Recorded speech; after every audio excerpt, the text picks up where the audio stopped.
Hi friends.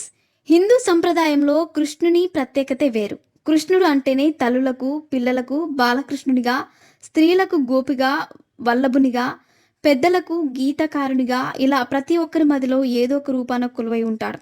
అందుకే కృష్ణుని జన్మదినం అంటే ఎంతో ఘనంగా నిర్వహించుకుంటాం.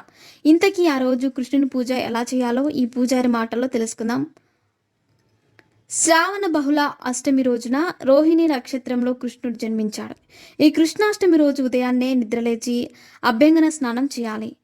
గుమ్మానికి తోరణాలు, గడపకు పసుపు కుంకుమలు, పూజ గదిలో ముగ్గులు అద్ది పూజకు సిద్ధం కావాలి. ఆ బాలకృష్ణుని ఇంటికి ఆహ్వానిస్తూ ఇంటి బయట నుంచి లోపల వరకు కృష్ణుని పాదాలను ముగ్గులతో వేయాలి.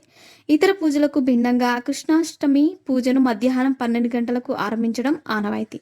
వీలైతే ఆ సమయానికి పూజ సాగేలా చూసుకోవాలని. కృష్ణునికి తులసి అంటే చాలా ఇష్టం. అందుకని పూజలో అచమనం చేసే నీటిలో తులసి ఆకులు వేసుకుంటే మంచిదని చెబుతారు. ఆయన ప్రతిమను కూడా తులసి మాలతో అలంకరించమని సూచిస్తారు. కృష్ణునికి పొన్న చెట్టుతోనూ అనుబంధం ఉంది. వీలైతే ఆ పొన్న పూలతో ఆయనను పూజిస్తే మంచిది. ఆయనకు ఇష్టమైన తెలుపు లేదా పసుపు రంగు పూలతో పూజించిన శుభమే. కృష్ణాష్టకం, కృష్ణాష్టోత్తరం వంటి స్తోత్రాలను చదువుతూ పుష్పాలతో ఆయనను పూజ చేయాలి. కృష్ణాష్టమి రోజున ఉపవాసం, జాగరణ చేసే ఆచారం ఉంది కాబట్టి కృష్ణునికి కూడా సాత్వికమైన ఆహారాన్ని నివేదిస్తారు. వడపప్పు, పానకం, పళ్ళు వంటి నివేదనలు సాధారణం. వీటితో పాటు ఆయనకి ఇష్టమైన పాలు, వెన్న, మీగడను కూడా ప్రసాదంగా సమర్పించవచ్చు.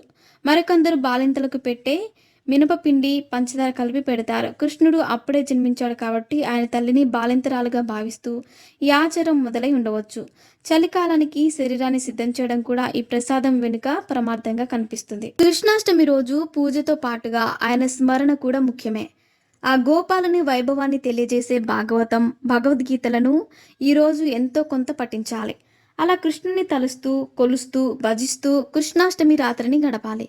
కృష్ణుడు అర్ధరాత్రి జన్మించాడు కాబట్టి కొందరు సాయంత్రం కృష్ణ పూజ చేస్తారు. అలా కృష్ణుని పూజించాలనుకునే ప్రదేశంలో బియ్యం పోసి దాని మీద ఒక కుండని పెడతారు. ఆ కుండ మీద కృష్ణుని ప్రతిమను ఉంచి పూజని నిర్వహిస్తారు.